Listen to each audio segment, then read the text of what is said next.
Hola, hola, ¿qué tal? Buenas noches. Buenas noches con todos. Me parece que ya estamos transmitiendo, ya estamos al aire.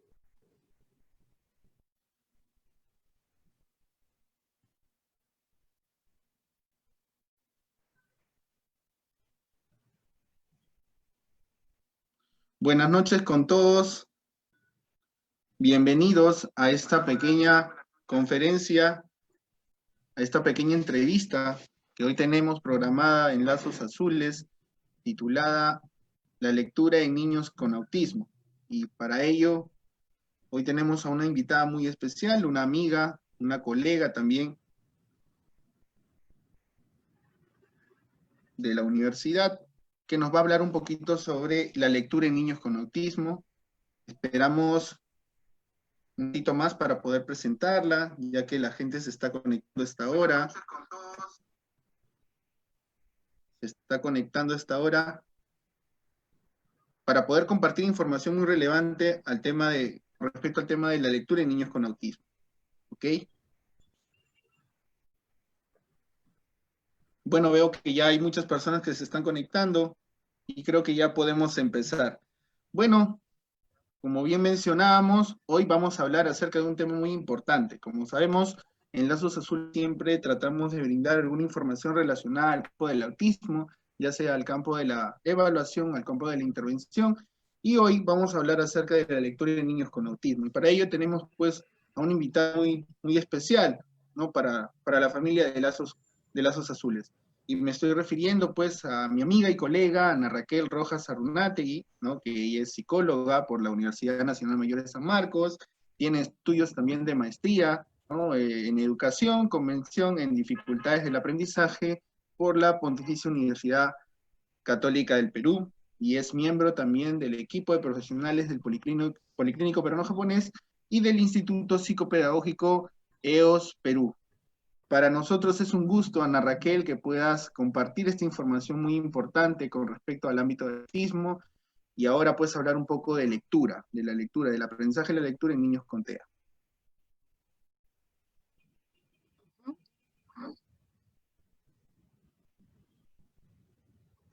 Bueno, muchas gracias, Mijail, por la invitación.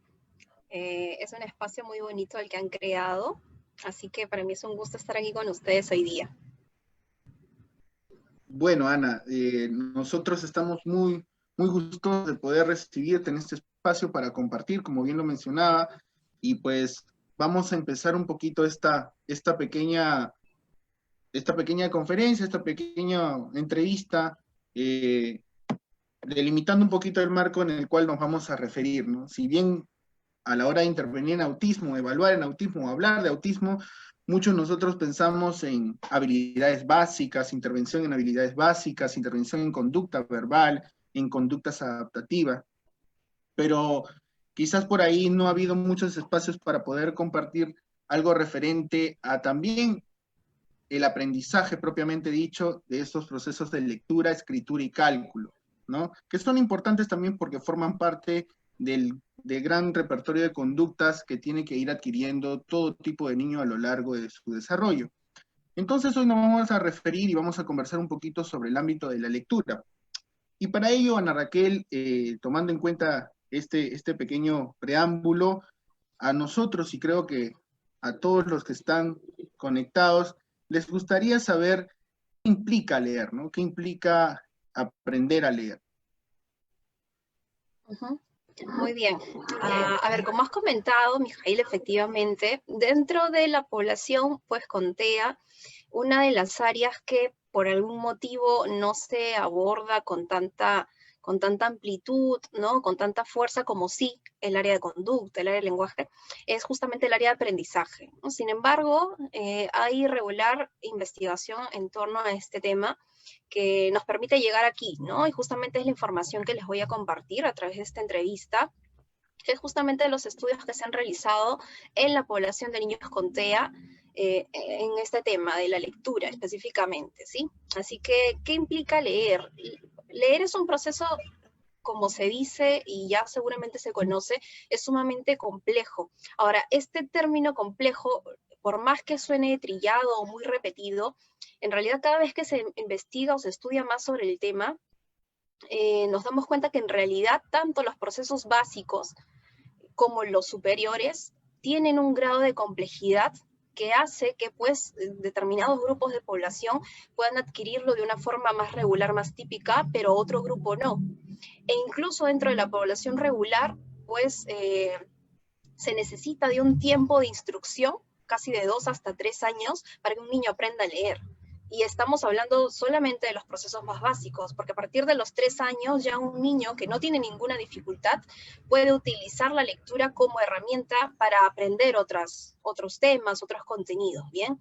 Ahora, leer implica justamente eso, ¿no? Es un poco de decodificar un conjunto de símbolos, signos, en este caso gráficos, asignándoles no solamente sonidos, sino también significados, ¿sí? Para luego elaborar una representación de aquello que se lee. Esta es la definición de lectura un poco más conocida, más aceptada, que ha permitido desarrollar diferentes investigaciones en torno a los procesos. Y aquí sí voy a desarrollarme un poquito más. Y es justamente los procesos, algunos los llaman de bajo nivel y los categorizan así, ¿no? Bajo, medio, alto incluso. Pero hay otro enfoque que desarrolla esto con un poco de más amplitud, que es el que se refiere a los procesos de la lectura. Y bueno, desde hace muchas décadas atrás se desarrolla, por ejemplo, el conocimiento del que existe un proceso perceptivo, que está haciendo referencia a la identificación de las letras, por ejemplo, ¿bien? O al análisis de las características gráficas de las letras. Un segundo proceso es el proceso léxico, ¿no? Que tiene que ver ya no solamente con la identificación de las letras, sino la asignación de los sonidos para finalmente leer una palabra completa. Seguidamente existe el proceso sintáctico, que hace referencia a la comprensión de estructuras gramaticales, por ejemplo, y al manejo de los otros signos que nos permiten distinguir unidades, en este caso semánticas, que pueden ser proposiciones, oraciones. Y en tercer lugar, un proceso semántico, que tiene que ver con el significado global de un texto. Ahora, ese es un marco que ha permitido desarrollar no solamente investigación, sino también instrumentos de evaluación, estrategias de intervención también. Sin embargo, hay uno que es un poco más simpático y es más común, que tenemos incluso con el campo educativo, que es hacer referencia a un proceso más básico denominado reconocimiento de palabras. Y es un término, repito, un poco más amigable, bien más allá del proceso perceptivo, léxico, que suena muy cognitivo. Hablar del reconocimiento de palabras en realidad hace referencia a lo mismo que, por ejemplo, un proceso perceptivo y un proceso léxico. Reconocer una palabra implica conocer su información fonológica, es decir, cómo se pronuncia esa palabra, cómo se lee, ¿de acuerdo? A conocer además la información ortográfica, es decir, por qué letras está formado, y también conocer la información semántica, es decir, conocer el significado de esa palabra. Es decir, una palabra tiene 3 tipos de información: información fonológica, información ortográfica e información semántica. Muchas veces también se utiliza el término decodificación. Decodificación hace referencia a la traducción de los símbolos en sonidos, que integrados forman una palabra. Bien, pero el reconocimiento de las palabras ya es un concepto más global, que incluye no solamente decodificar, sino también acceder al significado de esa palabra. Bien. Ahora, desde hace algunos años atrás también se viene estudiando una variable que es súper importante, que es la fluidez de la lectura. Ahora, la fluidez tiene como componente, en primer lugar, la precisión, que un niño decodifique correctamente cada una de las letras, bien, pero al mismo tiempo que lo haga de forma rápida, es decir, que pueda leer con una velocidad promedio, esto va a depender del grado en el que se encuentre el niño, y pues que pueda realizar esa decodificación y ese reconocimiento de las palabras de forma automática. Es decir, que no haya un silabeo marcado, por ejemplo, o que no haya por ahí separación arbitraria de palabras o unión arbitraria de palabras, etc. ¿Bien?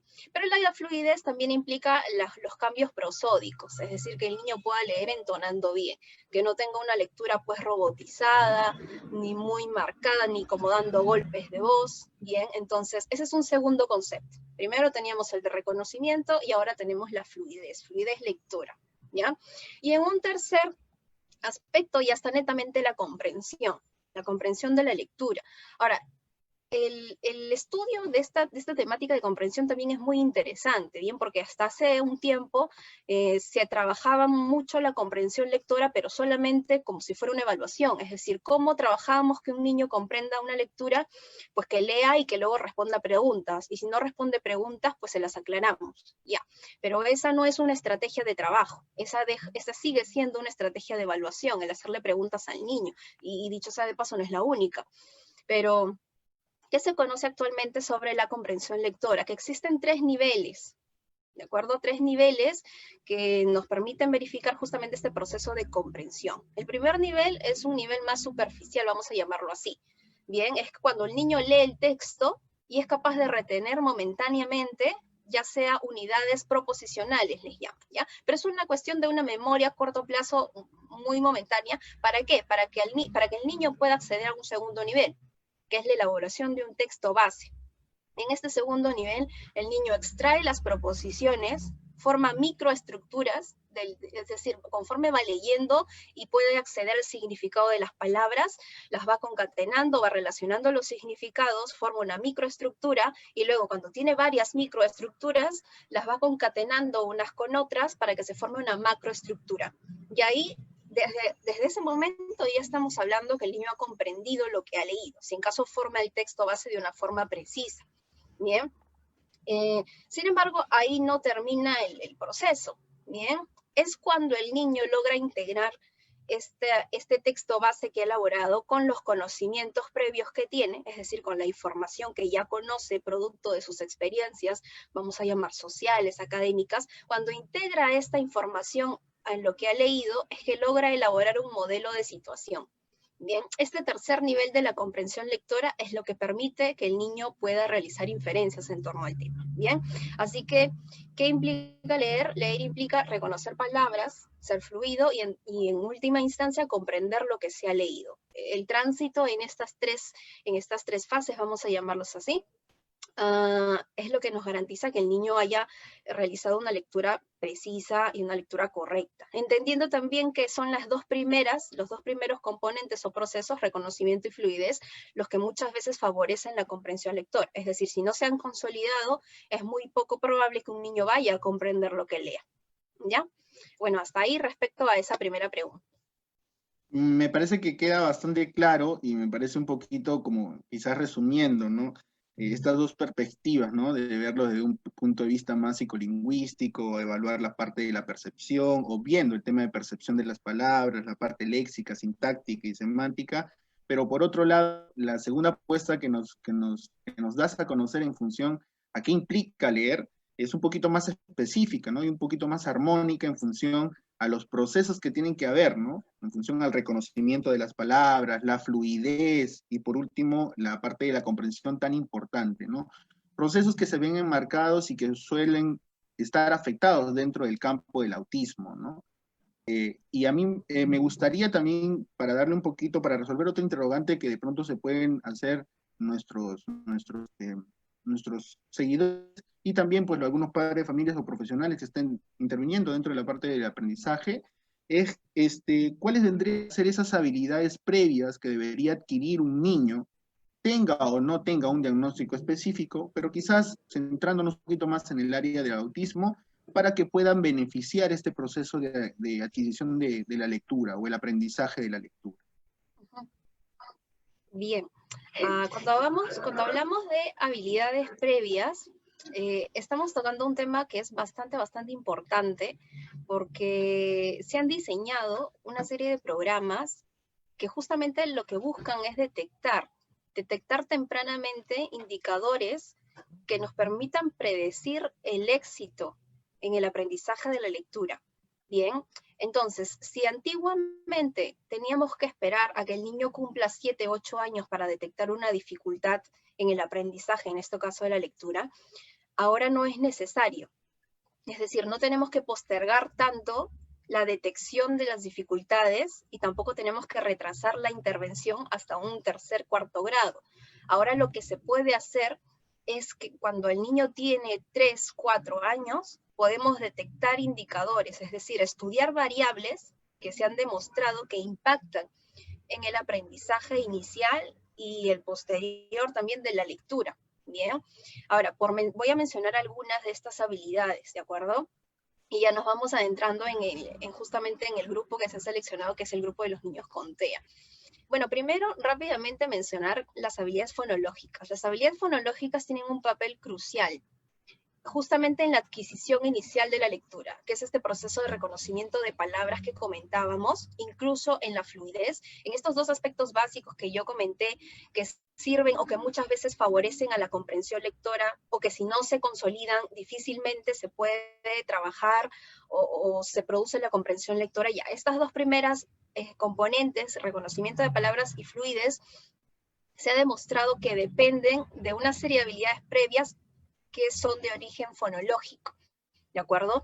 Entre ellas, por ejemplo, tenemos la conciencia fonológica, la capacidad para manipular los sonidos, es decir, tomar conciencia y conocimiento de que el habla puede segmentarse en unidades más pequeñas, ¿de acuerdo? Porque cuando uno habla, uno emite una cadena secuenciada de sonidos. Sin embargo, si yo tomo conciencia de que, por ejemplo, dentro de mi discurso hay palabras y esas palabras pueden segmentarse en sílabas y esas sílabas en fonemas, que son las unidades más pequeñas, que luego corresponden a una letra, entonces esa habilidad es la que permite que un niño pequeño de 6 años, cuando inicia su escolarización formal, entonces ya esté capacitado, por lo menos tenga recursos para empezar a asociar los sonidos que ya conoce con las letras que va a aprender.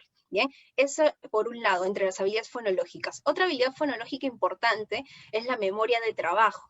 Bien, ahora, esta capacidad de memoria evidentemente es algo más transversal porque influye en muchos aprendizajes, en muchas destrezas, pero se ha demostrado que dentro del desarrollo de la lectoescritura en general, pues impacta de manera significativa, no solamente la capacidad de almacenamiento, sino también la manipulación que se puede realizar en torno a información en el mismo tiempo, conforme se procesa. Bien, y una tercera variable es la rapidez de acceso, la velocidad de acceso. ¿Cómo se puede evaluar o estudiar esto? Por ejemplo, en ejercicios de velocidad de denominación. Cuando el niño tiene muchos dibujos, por ejemplo, y dicho sea de paso, es una de las tareas más típicas, como la RAM, por ejemplo, cuando el niño tiene diversos dibujos repetidos y tiene que nombrarlos rápidamente. ¿Qué mide esto? La capacidad que tiene el niño de evocar información, información que ya tiene almacenada. Es decir, le puedo poner los dibujos, por ejemplo, de una fresa, una pelota, una cuchara, etc. Los niños ya conocen esos nombres, ¿bien? Pero lo que voy a evaluar es cuán rápido el niño puede evocar la etiqueta fonológica de esa palabra, ¿bien? Esa capacidad de evocar rápidamente información fonológica es la que impacta en la lectura. Porque, claro, cuando un niño lee, lo que tiene que hacer es evocar información en torno a sonidos, fonología, ¿bien? Entonces, esa es una tercera habilidad fonológica que, dicho sea de paso, están súper estudiadas y son las que han permitido desarrollar estrategias para atender a niños o a otro grupo poblacional, que son niños, por ejemplo, con dislexia o con dificultades en el reconocimiento de palabras y fluidez.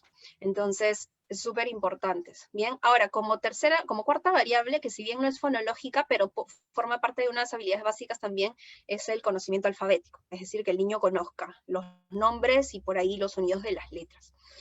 Bien, eso es como habilidades fonológicas. Ahora, por eso es que estas variables se han pasado a llamar incluso predictores. Bien, sin embargo, existen otras habilidades que nos permiten de alguna forma identificar de igual manera si un niño va a tener éxito o no, o si va a tener dificultades, ya tanto en las primeras etapas de la lectura como en las más complejas, que es la comprensión. Bien, ahora no están en el mismo nivel de las habilidades fonológicas, ¿de acuerdo? Porque repito, las habilidades fonológicas han sido consideradas como predictoras, ¿de acuerdo? Y dicho sea de paso, esto es lo que permite también distinguir entre un grupo diagnóstico y otro. Bien, voy a hacer un pequeño paréntesis, ¿no? Cuando hablamos mucho de diagnóstico de las dificultades de aprendizaje, hablamos de una dificultad específica de aprendizaje o una dificultad general del aprendizaje. Bien, las dificultades específicas pueden tratarse, por ejemplo, como una dislexia, ¿no? Entre ellas, o una discalculia, o una dificultad específica en la escritura. Bien, entonces, este grupo poblacional es el que tiene alteradas, por lo general, las habilidades fonológicas. Ahora, sin embargo, dentro de las dificultades generales de aprendizaje, ya pasamos a identificar grupos de niños que de repente, sin tener alteradas las habilidades fonológicas, tienen fracasos al aprender a leer. Bien, ahora, ¿cuáles son estas habilidades? Por ejemplo, niños que tienen dificultades en el desarrollo del lenguaje oral. ¿De acuerdo? Entonces ese sería otro grupo de habilidades que de alguna forma obstaculizarían el aprendizaje de la lectura. Ahora, probablemente no se presente tanta dificultad en las primeras fases, ¿no? De repente en el reconocimiento o en la fluidez, sino que posiblemente ya se reflejen más bien en la comprensión. ¿Por qué? Por las variables que se implican justamente. Bien, entonces, bueno, regresamos a las habilidades lingüísticas. ¿Cuáles son estas habilidades lingüísticas que impactan en la adquisición y el desarrollo de la lectura? Una de ellas, por ejemplo, es el vocabulario. Bien, el vocabulario tanto a nivel expresivo como comprensivo. Bien, en segundo lugar, por ejemplo, el manejo de la sintaxis, es decir, esta capacidad del niño para formar frases manteniendo un orden, ¿de acuerdo? Y dándole sentido conforme a las palabras que utilice, ¿de acuerdo? Lo mismo a nivel comprensivo y a nivel expresivo. ¿De acuerdo? Ahora, hay otras variables también que ya no se restringen solamente al campo del lenguaje, sino también a las variables cognitivas. Por ejemplo, la atención, o de manera general la memoria, el razonamiento, ¿bien? O la velocidad de procesamiento incluso, ¿bien? Entonces, estos dos grupos últimos de habilidades son los que muchas veces explican las dificultades generales de aprendizaje. Y voy a poner unos ejemplos. Es decir, si se afectan las habilidades cognitivas, por ejemplo, podríamos estarnos refiriendo a un caso de un funcionamiento límite o una discapacidad intelectual. Si se afectan, repito, estas habilidades cognitivas, en consecuencia se va a afectar la lectura. Repito, de repente no tanto en las habilidades de reconocimiento, de repente sí en la fluidez o en la comprensión. ¿Por qué? Porque la comprensión lectora demanda un razonamiento, ¿de acuerdo? Demanda una capacidad de memoria también. ¿Qué otro factor interviene? La atención, definitivamente, ¿bien? Entonces se afectan en consecuencia de una falla, una dificultad más básica. Bien, lo mismo con las dificultades del lenguaje. Un niño que tiene estos problemas de adquisición y el desarrollo del lenguaje, ya sea a nivel léxico, semántico, sintáctico o incluso pragmático, puede derivar dificultades en la, por ejemplo, comprensión lectora también, porque como vamos a ver dentro de un momento, hay muchos procesos que también se dan de forma ¿no? integrada, es decir, procesos lingüísticos que influyen en la comprensión lectora, como ya habíamos mencionado, ¿no? Netamente el vocabulario, el manejo sintáctico, bien, entonces, esas son las habilidades, entonces tendríamos tres grupos, ¿no? Habilidades fonológicas, habilidades lingüísticas y habilidades cognitivas. Ahora, esto es una clasificación o una subdivisión que presento no porque cognición no tenga nada que ver con lenguaje ni con fonología, nada que ver, es una cuestión más metodológica, ¿no? Que nos permite esquematizar. Pero si vamos a hablar de cómo funciona el cerebro, bueno, evidentemente encontraríamos que las tres áreas están implicadas y funcionan todas, ¿no? de forma equivalente. ¿Bien? Interesante la explicación que me muestras, cómo ver o cómo analizar estos procesos de lectura, ¿no? ¿Qué implica leer y también las características o en todo caso los predictores que van a beneficiar a un niño, ¿no? Si se van trabajando desde temprana quizás edades, ¿no? Van a beneficiar al aprendizaje de la lectura. Y como tú lo mencionabas, ¿no? Todo este tipo de esquemas no es que nosotros lo elaboremos por separado en el cerebro, es un órgano que funciona interrelacionando áreas, ¿no? Y justamente una de las dificultades que tienen muchos de los niños con autismo es interrelacionar procesos, o muchos de los procesos como la atención, la memoria, ¿no? El tema de la velocidad de procesamiento son aquellas habilidades o facultades que el niño, aquellos procesos psicológicos que el niño tiene alterado, ¿no? En función a ello, entonces, también quisiéramos enterarnos un poquito más cuáles son las características, en todo caso, del aprendizaje de la lectura de niños con TEA, ¿no? ¿Cuáles son estas características? Claro. Esa es una pregunta muy, muy interesante porque permite hacer una serie de precisiones antes de repente ahondar en lo que ya se ha estudiado, ¿no? Dentro de las investigaciones. En primer lugar, va a depender mucho del perfil. Si bien estamos hablando de un grupo que comparte características, es decir, ¿no? Ya estamos viendo dentro del grupo de niños con TEA, hablamos que existen estas particularidades en la comunicación y en la interacción, ¿no? Que necesitan ser fortalecidas, y hablamos también de otros aspectos ya más conductuales. Entonces, pese a que tienen en común de repente esas alteraciones, tienen cada uno de ellos sus particularidades, ¿no? En realidad como todo grupo, ya sea bajo un cuadro diagnóstico. Ahora, ¿cuál es la particularidad que también se debe precisar? Cuando se hace un diagnóstico, por ejemplo, de TEA, recordemos que un aspecto que también debe precisarse es si ese niño que tiene estos indicadores de TEA y que cumplen con todos los indicadores diagnósticos, si además tiene afectado el lenguaje y si además tiene alterado el desarrollo del lenguaje. ¿Por qué? Porque un niño con TEA no necesariamente tiene dificultades cognitivas ni lingüísticas. Ahora, pragmática sí, si hablamos de pragmática con un aspecto del lenguaje, ya está bien, eso es por un lado. Pero lo que quiero llegar es que cuando hay un diagnóstico de TEA se debe precisar si existen alteraciones cognitivas y alteraciones del lenguaje, ¿de acuerdo? Tanto en la forma como en el contenido. Ya sabemos que en el uso ya es también una característica de un TEA, pero entonces estamos hablando de las otras dimensiones. Bien, entonces, justamente es esta precisión la que nos va a permitir identificar cómo es que un niño puede aprender a leer, un niño con TEA. Porque como veníamos mencionando hace un momento, si hay variables cognitivas alteradas, es decir, si de pronto a la edad de los 5 o 6 años, ¿no? Se procede a una evaluación y se concluye diagnóstico TEA y que además hay una afectación cognitiva, entonces ahí ya podríamos identificar que ese niño con TEA va a tener dificultades para aprender a leer. ¿Por qué? Porque tiene alteradas habilidades cognitivas, ¿no? Y probablemente sean aquellas de razonamiento, variables de repente, como habíamos mencionado, memoria, bien, o velocidad de procesamiento. Es decir, ya hay alteradas estas variables, estos procesos cognitivos, que se supone están involucrados en el aprendizaje de la lectura, entonces ahí va a haber un obstáculo, y van a tener que llevarse a cabo procesos de intervención para que el niño logre adquirir estas destrezas bajo otra metodología.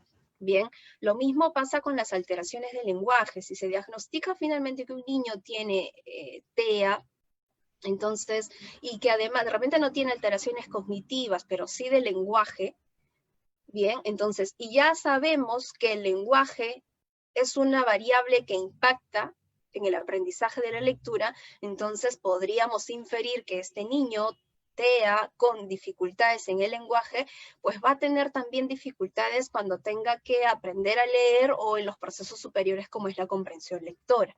Bien, entonces no se trata solamente de que porque un niño tiene el diagnóstico de TEA, pues hay que haber una metodología especializada para ver cómo se le enseña a leer. No, va a depender del perfil cognitivo y perfil lingüístico, para que en función a estas características particulares de ese niño que estamos evaluando, se pueda implementar un plan de trabajo, un proceso de intervención, ¿de acuerdo? Ahora, repito, va a depender entonces de estas dos variables. Ahora, ¿pero qué ocurre de repente si un niño con TEA no tiene ni dificultades cognitivas ni dificultades lingüísticas? Entonces, aparentemente podríamos tener un mejor pronóstico, bien, pero ¿qué muestran las investigaciones? Que efectivamente los procesos de bajo nivel, vamos a llamar el reconocimiento de palabras y la fluidez, en la mayoría de este grupo de niños con TEA sin dificultades cognitivas ni lingüísticas, efectivamente aprenden a leer y, ¿no?, reconocer palabras y son fluidos. Pero ¿dónde es que se van a presentar las dificultades? En el área de comprensión lectora. Es decir, eso definitivamente es algo que va a presentarse por las características en el procesamiento, del pensamiento de un niño con TEA. Bien, entonces, por ejemplo, ¿cuáles? ¿No? Por ejemplo, ¿qué dificultades? Y de repente también lo vamos a mencionar conforme vayamos viendo las siguientes preguntas.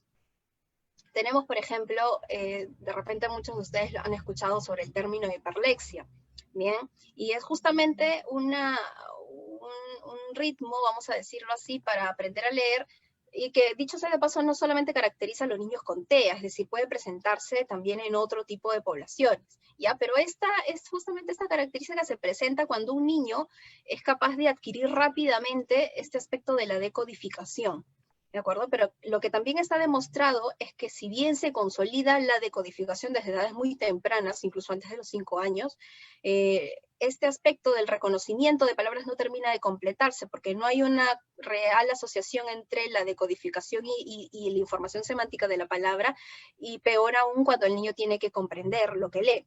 Bien, entonces por ahí se podría marcar como una fortaleza el que el niño decodifique desde edades, aprenda a decodificar desde edades muy tempranas.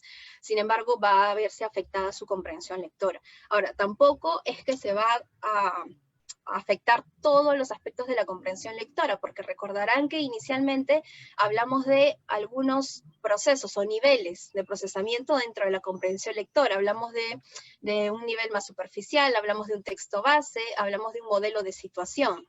Bien, ¿qué se ha estudiado al respecto?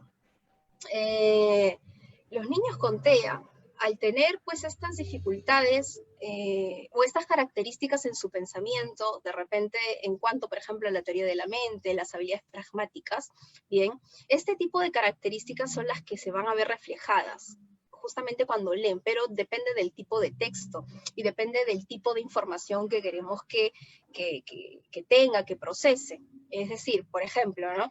Hablamos de dentro de estos 3 niveles, yo les mencionaba también, el texto base es aquel que le permite al niño extraer proposiciones e integrarlas para finalmente tener ya el significado del texto. Aparentemente, un niño con TEA, repito, sin dificultades cognitivas ni lingüísticas, puede acceder a este nivel de comprensión, ¿de acuerdo? La elaboración de un texto base.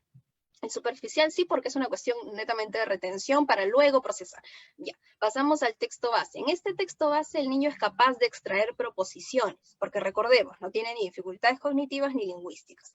Entonces extrae la información, la logra integrar, y por lo tanto, ¿qué es lo que va a poder hacer el niño? Responder por ahí algunas preguntas literales. Bien, porque es información explícita, información que está en el texto. Bien, pero recordemos que había un tercer nivel.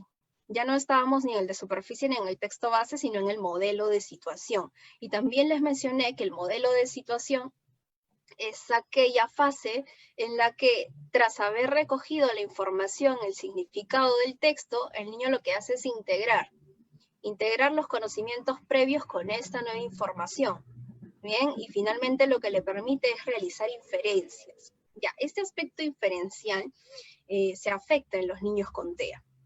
Muchas veces se afecta también dentro de su discurso, por ejemplo, o aspectos más orales, pero también se afecta en esta área de lectura. Ahora, hay que hacer también una distinción, y todos estos detalles se verifican y se contrastan dentro de un proceso de evaluación. Pero, entonces, porque existen tipos de inferencias, ¿bien? Y hay algunas inferencias que los niños con TEA, por ahí que tienen habilidades cognitivas no solamente conservadas, sino por encima del promedio, llegan a resolver finalmente. Bien, entonces hablamos, por ejemplo, de una clasificación de inferencias. La primera de ellas son las inferencias referenciales, ¿bien? O inferencias puentes también se llaman. Son aquellas que la información puede estar expresa en el texto, pero luego de pronto se utiliza un pronombre. Ya, ese pronombre está explícito en el texto, pero el pronombre hace referencia a un sustantivo mencionado anteriormente. Entonces, los niños con TEA aparentemente no van a tener dificultades, repito, los que tienen por ahí más habilidades cognitivas, van a poder detectar que ese pronombre entonces hace referencia a, por ejemplo, una persona que se mencionó anteriormente o cualquier otro personaje. Bien, entonces en esta área, en este tipo de inferencias, algunos niños con TEA pueden resolverlas, ¿de acuerdo? Ahora hay otro tipo de inferencias, que son las inferencias causales, ¿de acuerdo? Donde se establecen relaciones de causa-efecto.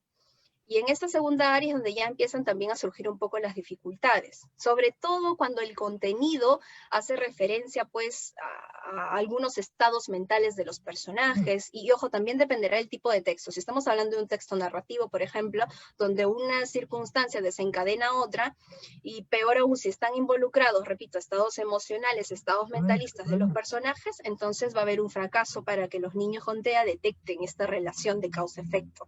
Bien. Un tercer tipo de inferencias son las predictivas, que también establecen una relación de causa-efecto, pero ya es a futuro, ya no es a pasado como la anterior.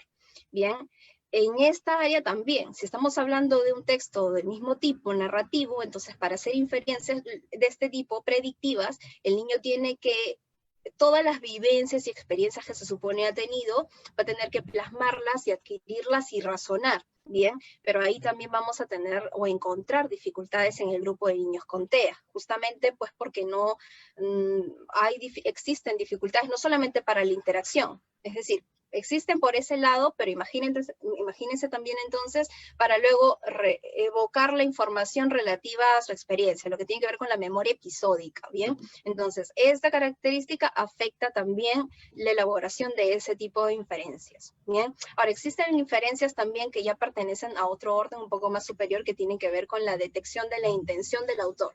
¿Ya? Entonces, un niño regular, terminando la primaria, puede identificarlo a manera de moraleja, ¿ya? Pero un niño con TEA ahí también se complica, porque es estado de comprender el estado de la mente, y sabemos que ese tipo de habilidades muchas veces se trabajan incluso hasta pasada pues el nivel primario, ¿no? Bien, entonces, en cuanto a la elaboración de inferencias, ahí es donde se van a centrar las dificultades de los niños con TEA. Ojo que estamos mencionando, en todo caso, los niños con TEA que no tienen dificultades cognitivas ni de lenguaje, porque si ya habláramos de esos otros grupos, entonces ya las estrategias incluso de enseñanza tienen que modificarse, y ya se van a presentar dificultades en los dos primeros niveles que habíamos visto, de reconocimiento y fluidez. ¿Bien? Me queda bastante claro en función, pero quizás por ahí para redondear la idea y concatenarla con las preguntas que inicialmente postulamos, es leer no implica solamente reconocer palabras, leer implica tener una fluidez, es decir, una precisión de lo que se lee, ¿no? La velocidad o la rapidez, en todo caso, en la cual se identifican las palabras y también se lee, ¿no? Y por último, comprender lo que se lee, ¿no? Y esa comprensión está destinada o básicamente influenciada por la experiencia que tiene el niño, ¿no? Y por la forma como organiza la información, recupera la información, ¿no? Infiere situaciones, ¿no? En función a su experiencia. Y por último, pues este tema de las características del aprendizaje de niños con TEA no es que haya un perfil, ¿no? No es que haya un perfil unívoco de que todos los niños con TEA aprenden de esta manera, ¿no? Tiene que ver mucho el tema del diagnóstico, si es que las implicancias del diagnóstico, ¿no? La severidad del diagnóstico, si es que está muy dañado, el tema de las habilidades lingüísticas, si hay un compromiso a nivel cognitivo, y por último, si hay un compromiso también en estas habilidades fonológicas que nos has mencionado, ¿no? Y en función a ello, pues, cabe pregunta también, bueno, creo que de por sí mismo ya se contesta, ¿no? En función a todo lo que hemos dialogado. ¿Qué evaluamos, no? ¿Qué evaluamos? Evaluamos todo lo que ya habíamos previamente descrito. Pero la gran pregunta también sería es cómo evaluamos en este contexto, ¿no? En este contexto de un niño con TEA. Bien, ahora, respecto a la evaluación, estamos hablando netamente de la evaluación de lectura en los niños con TEA. Ahora, este proceso de evaluación debe de considerar una serie de pasos, siempre. Es decir, cuando recibimos a un niño con TEA, es decir, ya tiene un diagnóstico, por lo menos tiene indicadores que han sido estudiados también en la evaluación correspondiente, y tenemos que estudiar justamente esta área de aprendizaje, lectura, hay que establecer, en primer lugar, una serie de objetivos, ¿de acuerdo? Y nuestros objetivos de evaluación no deben solamente referirse a determinar el nivel que tiene el niño, ¿de acuerdo?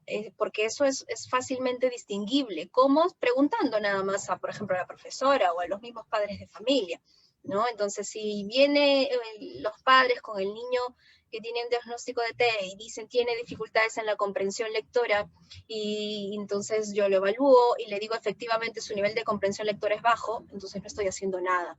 Hay que seleccionar bien los objetivos de evaluación, y por eso es que no solamente debemos enfocarnos en determinar el nivel, sino también en caracterizar el perfil. Así como necesitamos perfiles cognitivos, perfiles lingüísticos, tanto para fines diagnósticos, también los necesitamos en el área de aprendizaje, el perfil de aprendizaje del niño en el área de la lectura.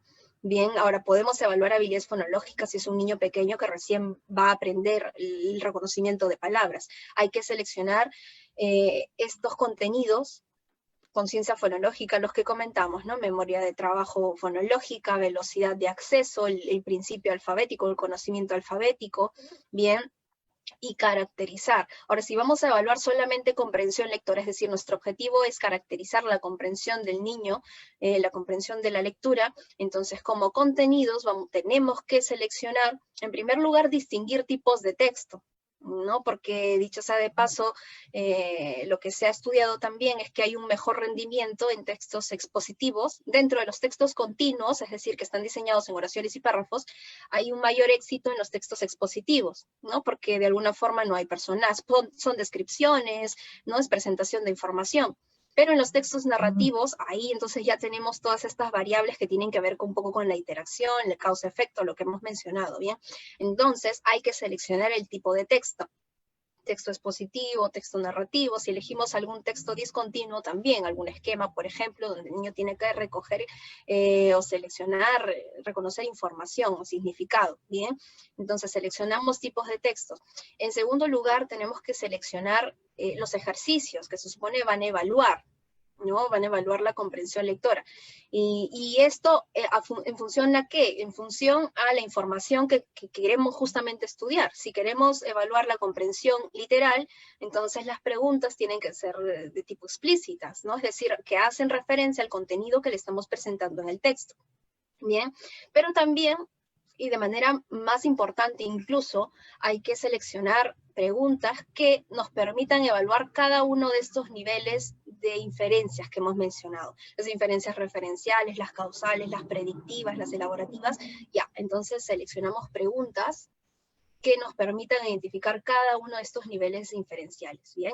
Ahora, ¿cómo lo vamos a evaluar? Repito, yo soy muy partidaria no solamente digamos, seleccionar pruebas que existen, sino también plantear algunos ejercicios. Esto para una cuestión cualitativa, evidentemente. Pero podemos seleccionar cualquier prueba que mida comprensión lectora, y ojo, no solamente ponérsela al niño para que la resuelva, sino también nosotros, ya que tenemos el marco teórico claro, evaluamos y distinguimos qué tipos de preguntas trae ese mismo texto, qué tipo de información trae. Algunas pruebas lo tienen bien esquematizado, tipo de texto, tipo de inferencia, tipo de pregunta, pero hay otros que no, simplemente nos ponen textos y preguntas y nos permiten un percentil. Ya, pero justamente en esas pruebas hay que hacer un análisis, qué tipo de preguntas estamos planteando, qué tipo de texto es, qué información tiene el texto. Si le estoy presentando personajes que intercambian, por ejemplo, emociones, ¿no? O sea, hay circunstancias de ese tipo, hay que analizarlo muy bien. Ahora, por otro lado, si un texto de repente no nos permite analizar tanto como queremos o necesitamos, entonces hay que diseñar ejercicios, hay que seleccionar textos, y hay que plantear preguntas. Bien, todo esto nos permite obtener información de tipo cualitativa, es decir, lo analizamos y de todas maneras nos sirve para poder describir el perfil. ¿Por qué se funciona este perfil? Que se va a poder armar un plan de intervención. Bien, entonces en torno a la evaluación, ¿cómo podemos distinguirla también? Es decir, cómo saber que la evaluación se ha trabajado de una forma ¿no? que nos permita planificar una intervención. Pues los objetivos tienen que estar bien diseñados, es decir, no solamente tienen que mencionarnos qué categoría o qué percentil, sino también caracterizar el perfil del niño, qué contenidos debe tener esta evaluación. Bueno, no solamente ya hemos visto comprensión lectora en general, ¿no? Sino que por ahí nos mencionen los niveles que estamos viendo, porque eso corresponde a un marco teórico, ¿de acuerdo? Que tiene evidencia en cuanto a que explica mejor el funcionamiento en la comprensión lectora, ¿bien?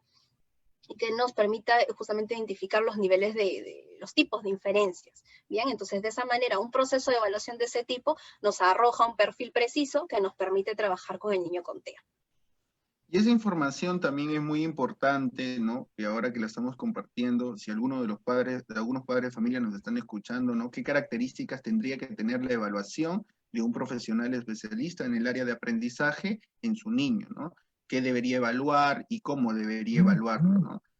No un tanto como para juzgar quizás por ahí la forma como el profesional aborda, pero sí pues teniendo en claro que actualmente en función a la investigación, en función al marco teórico que actualmente brinda mucha evidencia, se tenga en claro el perfil correcto de su hijo, ¿no? Cuál es el rendimiento actual de su hijo y en función a ello poder plantear un plan de intervención a la medida de las necesidades reales de su hijo, ¿no? Yo siempre he tenido en cuenta de que los padres de un niño con autismo tienen que involucrarse de una manera tal que también prácticamente como que estudien, ¿no? La carrera de psicología de docente, por así decirlo, porque el mismo es una condición que los va a acompañar o va a acompañar a su hijo a lo largo de toda la vida. Entonces, más que buscar profesionales para que intervengan de manera oportuna, también es importante nutrirse de ellos y aprender también de ellos para que en el día a día puedan emplear diferentes tipos de estrategias, ¿no? En función a la intervención. No como siendo unos terapeutas en sí, pero sí que te ayuden mucho. El éxito también de la terapia en cualquier tipo de ámbito, en cualquier tipo de área, va a depender también directamente del involucramiento del padre de familia. Entonces, no es que yo llevo al psicólogo o a un especialista de aprendizaje para que ya reorganice todo su sistema de atención, de memoria y todo ello, no. Dentro de las actividades de la vida diaria también se ponen en juego todos estos procesos que nosotros estamos llamando, ¿no? Todos estos procesos que nosotros estamos tocando o especificando, ¿no? Y bueno, creo que nos queda mucho más claro que la lectura no implica simplemente reconocer palabras, sino también la fluidez o la rapidez en la cual leo, y por último, muy importante en el campo del autismo, cómo comprendo, ¿no? Algo, una especie de quizás por ahí, comparación es enfrentarse a un texto, ¿no? Enfrentar un texto es interpretar también el lenguaje del otro, ¿no? La forma como habla otro y tratar de sacar en función a mi conocimiento diversos tipos de información, ¿no? Y lógicamente que como tú lo has mencionado, el desarrollo del lenguaje o las dificultades del lenguaje que tiene un niño con TEA juegan un papel muy importante también en la calidad del aprendizaje de la lectura que pueda tener, ¿no? Y bueno, citando solamente, ya nos queda poco tiempo para finalizar esta entrevista que en realidad es muy provechosa, creo que a mí me nutre muchísimo como profesional y también creo que a todos los que estamos viendo esta entrevista nos nutre también. Quizás como último punto, ¿no? Para finalizar y quizás por ahí pasar algunas preguntas que los mismos televidentes puedan plantear, ¿no? Más que como consultas no específicas de cada niño, es los criterios generales que ahorita hemos mencionado, ¿no? Claro. Y por último, quizás cerrando nada más, ya que hemos hablado mucho de los procesos, de las implicancias, de la forma de aprender de un niño, de las dificultades también que tiene un niño con TEA a la hora de envolverse o participar o recorrer este camino hacia la lectura, quisiéramos saber también si hay algunos criterios o en todo caso algunas variables que influyen dentro del campo de la intervención, ¿no? O algunas estrategias que nos puedan mencionar también. Bien.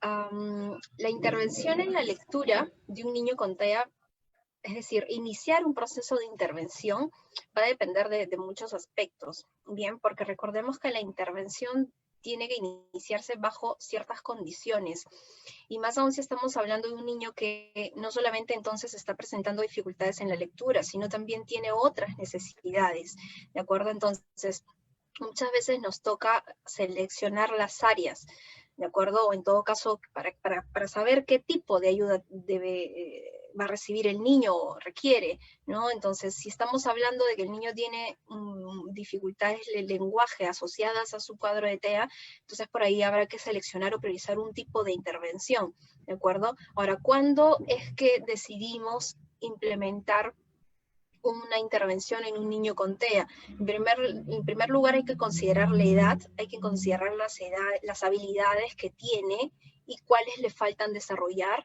Bien, en tercer lugar hay que estudiar muy bien el perfil de desempeño del niño en el área de lectura, para que en función a los resultados y un poco analizando también cuánto esto interfiere en su escolarización, porque recordemos que se inicia el proceso de intervención cuando ya hay una dificultad que impacta de forma negativa, en este caso el ritmo escolar, el niño en su desempeño, y le impide aprender o seguir aprendiendo a través de la lectura, ¿no? Recordemos siempre que la lectura es un instrumento para continuar adquiriendo conocimientos. Entonces, si vemos que esto ocurre, entonces habrá que tomar la decisión por ahí de empezar un proceso de intervención. Pero recuerden, siempre haciendo un análisis de cuáles son las ayudas que el niño requiere y por ahí priorizar o seleccionar o de repente iniciar con algunas que nos permitan tener de repente más habilidades con las cuales apoyarnos e ir avanzando la lectura.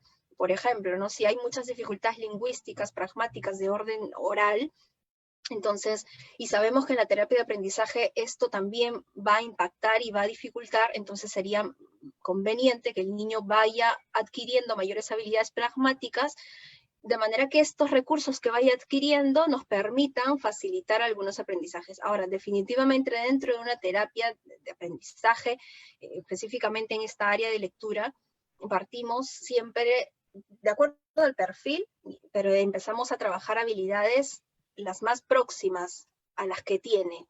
Es decir, no vamos a trabajar, si vemos que falla en la comprensión incluso literal, no vamos a trabajar pues los niveles de inferencias, 3 o 4, eso no se hace. Y tampoco es que vamos a ponerlos en un taller global de comprensión lectora, porque recuerden que toda intervención tiene que estar diseñada en función al perfil. Bien, ahora, también va a depender mucho de las necesidades generales que tenga el niño, porque hemos estado hablando de un niño con TEA sin dificultades cognitivas ni lingüísticas, pero de repente en nivel 1, pero ¿qué pasa con los niños de nivel 2, nivel 3? Lo más probable es que se presenten otras necesidades incluso más intensas. Incluso ahí cuando hablamos de lectura, ya hablamos de una cuestión más funcional, es decir, algo que al niño le permita continuar desenvolviéndose. Entonces ya no es una lectura que inicia consolidando ¿no? el reconocimiento para luego consolidar fluidez y luego comprensión. Es directamente que el niño trabaje el conocimiento de algunas palabras y ahí va a depender también qué método se puede utilizar. Es decir, analizando eso se puede definir qué método utilizar, porque es distinta las condiciones o las necesidades de un niño TEA nivel 2 o nivel 3. Ahí necesitamos que la lectura le permita acceder, ¿no? Ya sea a la información que presenta un paquete, ¿no? de una galleta, o las señales, ¿no? del espacio, de los establecimientos, ¿bien? Entonces es distinto el panorama, ¿bien? Pero de manera general, repito, entonces, primero, ¿cómo decidimos que un niño necesita una terapia de aprendizaje específicamente en lectura? Cuando hemos estudiado su perfil y vemos que esas características impactan de forma negativa y significativa en su desempeño escolar. Bien, y en segundo lugar hay que analizar cuándo es que si tiene recursos orales, lingüísticos, que nos permitan en los cuales poder apoyarnos para poder trabajar con él, por ejemplo, la comprensión lectora, en caso fuera la necesidad, ¿bien? Ahora, ¿qué estrategias? Si es un niño que no tiene otras dificultades concomitantes, las estrategias que se trabajan comúnmente para enseñar a leer o corregir algunas estrategias de lectura, que son las mismas. Por ejemplo, en el reconocimiento de palabras, en primer lugar, tenemos el trabajo de las habilidades fonológicas, ¿no? De la conciencia fonológica, tareas de análisis, síntesis, etcétera, a nivel fonémico. Para el reconocimiento de las palabras, necesitamos enseñar de manera explícita cada una de las letras, y para eso hay una secuencia. No lo voy a detallar porque no es el objetivo de nuestra entrevista, pero hay que enseñar de forma explícita, ¿bien? Y cada una de las letras. Y ahora, hay que acondicionar también una serie de cosas, y para eso hay que conocer el cuadro del niño, ¿no? Porque ya sabemos que existen pues necesidades también, o propias de las características del pensamiento, que necesitamos darle una mayor estructuración, mayores apoyos gráficos, bien, entonces todas esas condiciones tenemos que presentarlas, bien, durante la enseñanza. Por ejemplo, de las letras siempre hay que darle un referente gráfico, bien. Para la fluidez hay varias técnicas también, las lecturas repetidas, la lectura acelerada, la lectura sombra, por ejemplo, bien, pero esta estrategia, cómo se lleva a cabo, va a depender de cómo acondicionemos este espacio lenguaje terapéutico, ¿bien? Y para la comprensión lectora, bueno, hay estrategias cognitivas, hay estrategias metacognitivas, bien, dentro de las cognitivas, por ejemplo, es el afianzar un poco la parte de vocabulario que se va a trabajar en el texto, bien, por ahí la elaboración de esquemas, la presentación del tipo de texto, eso importa mucho y es algo que se ha estudiado mucho, cómo se presenta el texto al niño es lo que va muchas veces a definir el éxito que tenga para poder comprender lo que lee. Y dentro de las metacognitivas están, bueno, estas estrategias del inicio de la lectura, durante la lectura, al final de la lectura, bien, activar conocimientos previos, seleccionar vocabulario desconocido, luego durante la lectura ir planteando algunas, bueno, inicialmente planteamos preguntas y vamos corroborando lo que se ha leído, enseñarle las relaciones entre las palabras, bien, y al finalizar la lectura también hay algunas preguntas que se realizan, una elaboración de resúmenes, bien, pero eso en líneas generales. Ya de repente con los que les he mencionado, ya de repente pueden buscar más información sobre estas estrategias y ahondar al respecto. Con respecto entonces a la intervención, va a ser muy individualizada, va a depender del perfil del niño, ¿no? Y un poco por lo que me has mencionado, mientras mayor sea la severidad del autismo del niño, involucra también valerse de otros profesionales que puedan ayudar a este proceso de adquirir este proceso de lectura, ¿no? Hablamos de, por ejemplo, si tuviera dificultades a nivel cognitivo, necesitaríamos una intervención a nivel neuropsicológica para ver el tema de habilidades cognitivas, ¿no?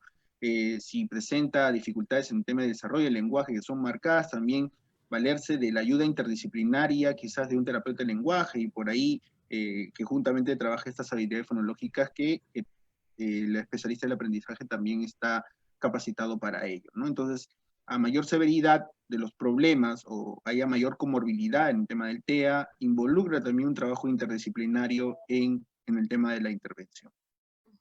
¿Sí? Ok, Ana Raquel, mira, vamos llegando ya al final y para mí ha sido muy, muy interesante todo lo que nos has comentado. Te agradezco enormemente desde Lazos Azules. Esperemos que no sea la última vez de tenerte aquí. Sabes que siempre serás bien recibida. Por ahí invito a algunos de los oyentes, de los que están visualizando esta pequeña entrevista. Si tienen alguna pregunta, quizás por ahí vamos a mandar un tanto de saludos también a aquellas personas que nos están escribiendo.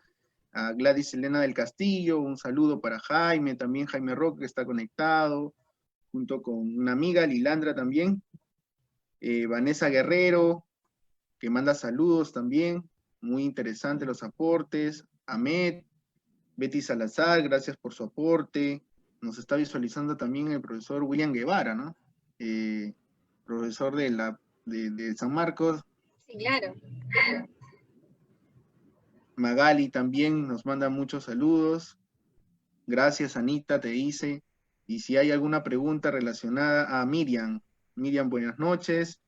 Ella realiza una pregunta, a ver, te la comparto para ver si claro. podemos absorberlo, darle algunos lineamientos generales, ¿no? Mi hijo tiene 6 años, ya aprendió a leer desde sus 5 años aproximadamente, ¿no? Para entonces leíamos y al parecer entendía muy bien, ya que respondía sin dificultades, preguntas respecto a lo leído. Pero este año no sé qué está pasando. Él lee, pero como que no entiende, ya que no acierta a las respuestas, ¿no? Bueno, quizás por lo que he entendido yo quizás por ahí pueda darle algunas generalidades, va a depender del tipo de texto, nuevamente, ¿no? Que esté leyendo, ¿no? Y de la dificultad del texto, ¿no?